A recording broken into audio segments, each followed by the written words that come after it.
one thing that we try to do better is how to disseminate the findings of our evaluations. And actually, we have seen a lot of positive impact of our intervention. I think it's just at the internal level, so people outside PSI may not have seen that. Yes. But we have actually a number of positive impacts, and we are trying to get them out. So that is something really important. My take, and this is an old point, I may be out of date. I think PSI's metrics are great. They're probably the best. In fact, part of the Global Funds Evaluation Group and I have suggested they look at the PSI DALI model as a sort of currency for what one's achieving. I think that's good for a common currency for communicating plausible impact. But I also think it's worth investing in really definitive evaluations, which takes you into the arena of, to me, two things. You need hard biomedical endpoints, whether mortality, morbidity, prevalence, incidence, and you do need a counterfactual, some form of a comparison group or way of constructing what would have happened without the program. So I think it's a balance between the common currency, the DALIs, which is just great, and then really being rigorous where we have a good story to tell as well. Yeah, that's a really good point. Dr. Lung, who is our HIV-TB research advisor actually, so he and his predecessor have been playing a key role along with our research and metrics team that Kim leads in promoting integrated biobehavioral surveillance, for example. So where we went from 0 countries doing that in 2007-ish, we now have about 8 or 9 countries that are actually using our DBS to get that biomedical endpoint. Which is great. And also we try to put with the NBD team to see for some of the proposal we may be able to put in one of the officers, so we could have some type control group for the better evaluations. Yes, exactly. Yeah. And that was the point I was going to make. I think Thailand may be one of the countries who bring that surveys in the IDB program. Which we had some small linkage to. I think what we observe, this is not PSI, this is more widespread. Doing the repeated biobehavioral surveys is really important. Looking at how you build a design into them, so you're not just observing trends, is also important. Whether it's a dose-response design where you're really trying to measure the intervention doses and try and see their effect upon bio endpoints. But I guess it might be a nice follow-up discussion for us to have. We've got team members, Marilyse, and working really hard on how you can actually take cross-sectional surveys and build a design in that helps you to try and understand what program elements made a difference. We'd love to work with them. Then let's follow up on that. Because my frustration, and it's not a PSI one, is you ask people how you're evaluating impact, and often they say, we're doing follow-up biobehavioral surveys. And those are surveys, they're not an evaluation design. Probably, That's a very, very good point. I think the only added value is that at least you get very broad trend data on prevalence in a specific cohort. We've actually been trying to find that concrete opportunity to collaborate with Marilyse for. We started with concurrency. Yes. But I mean, if this is something that's. Let's do it. It's a big. It's for us. The arena of impact evaluation is a big area. We have about a dozen globally. So yes. I want to ask you about the future of treatment in, say, like 10 years. Will there be more people on treatment? A greater percentage of those who should be? Will donors still be paying for most of it, or what's out there? I think it's another area where we all have an opinion, and anyone's guess is as good as anyone else's. I guess my guess on that question would be that we do have a chance to engineer an orderly transition from primarily donor-funded to more mixed donor and nationally funded programs. And I think if it's to succeed, what we've talked about already is important. Basically, countries who can pay their way need to, which is already happening. The BRICS, South Africa, Botswana are paying their way. Kenya's starting to pay more of their way. There may be a dozen or so countries where we'll always be donor-reliant, like Malawi. But if that subset of countries is perhaps only a dozen instead of 50 or 60, that's positive. I think the next important question is whether treatment costs will continue to fall. And clearly they will, as long as we can preserve first-line treatment. Brazil, where we work, is interesting. They've now got 20% of their treatment cohort on second line and 10% on third line.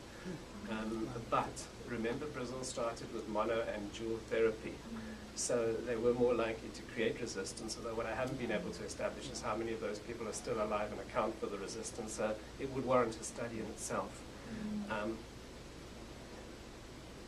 My guess would be we may have an increased number, but a stable or reduced percentage of people on treatment in 5 to 10 years.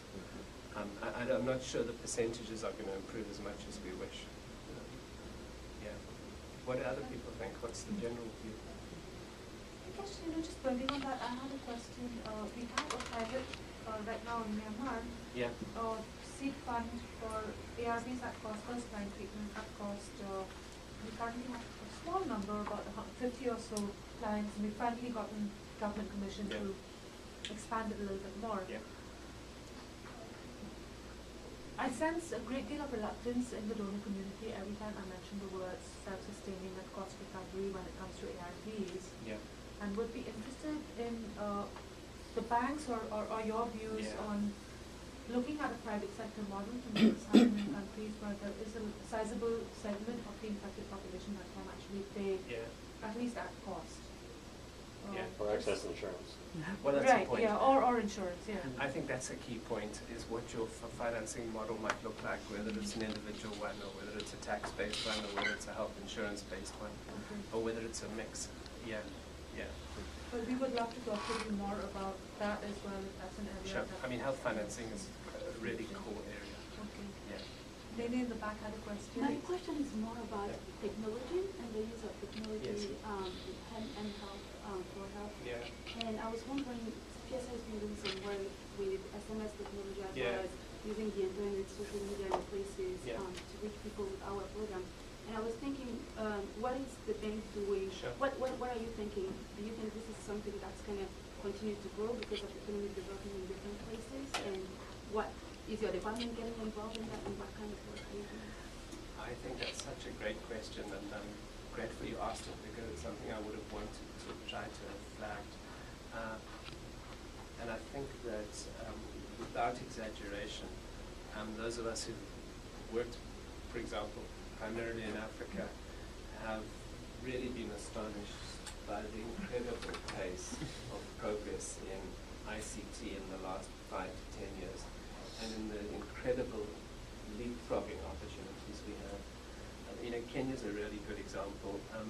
They now have 2 submarine cables, one from Dubai, one from Cape Town. Those submarine cables are linking the whole of East Africa. West Africa has submarine cables coming down from Paris and going up from Windhoek. That basically allows a country to then develop a spine that's as fast as any in the world.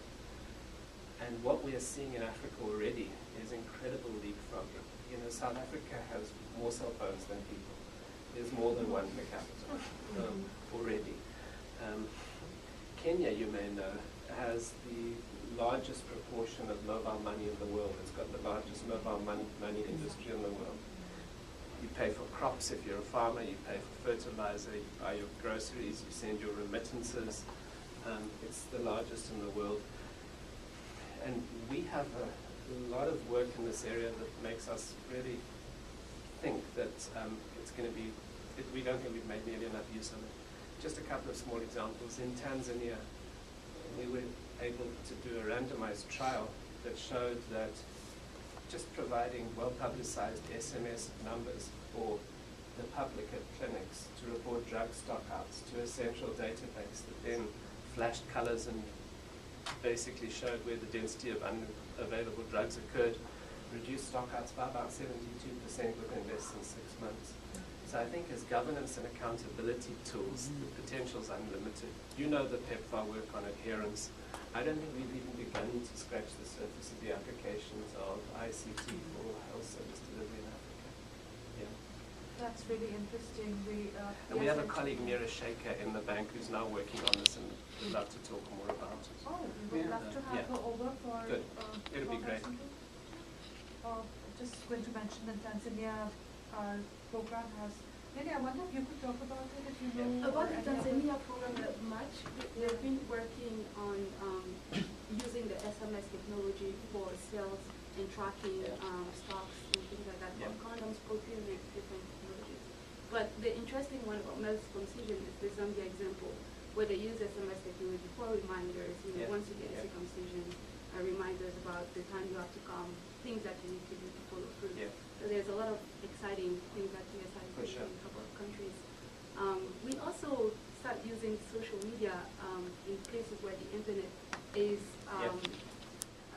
accessible to people to talk about, to reach people with communication methods, but reach people talking about prevention and disability prevention, etc.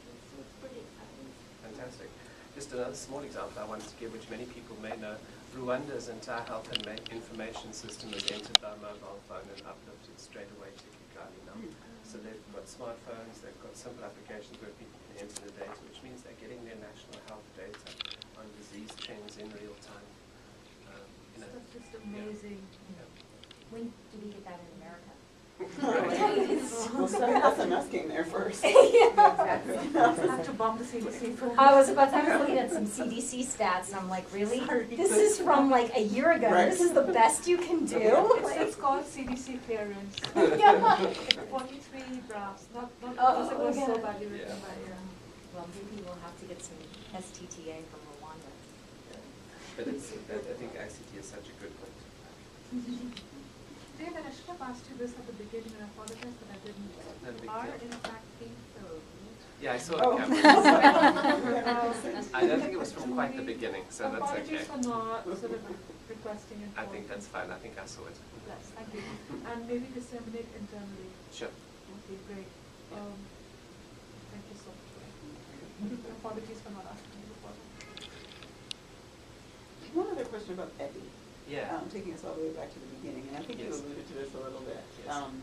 I was recently at a meeting with USAID, and they basically said their, PEPFAR's focus will be to focus resources on generalized epidemics, countries with generalized epidemics. And last week I was in Cambodia, and we were working to try to rebrand a brand of condoms for MSN.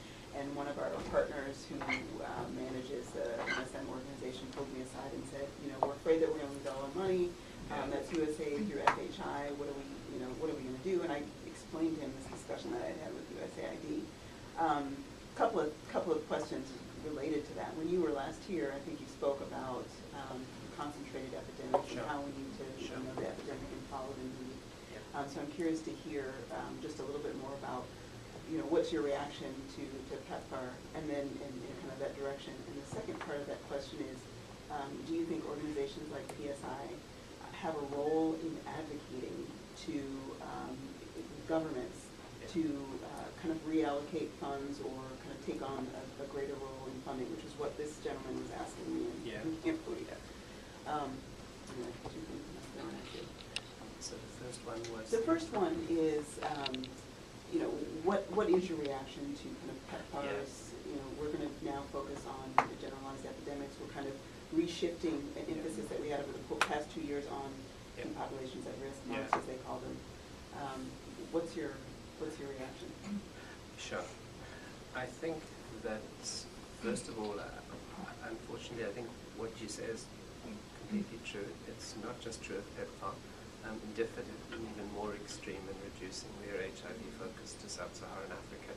And you've seen the Global Fund's prioritization is essentially sub-Saharan Africa for HIV, but India and China for TB, because they still generate very large numbers of cases. So I think the trend you described is true. My frustration is that I think we haven't been able to make the argument that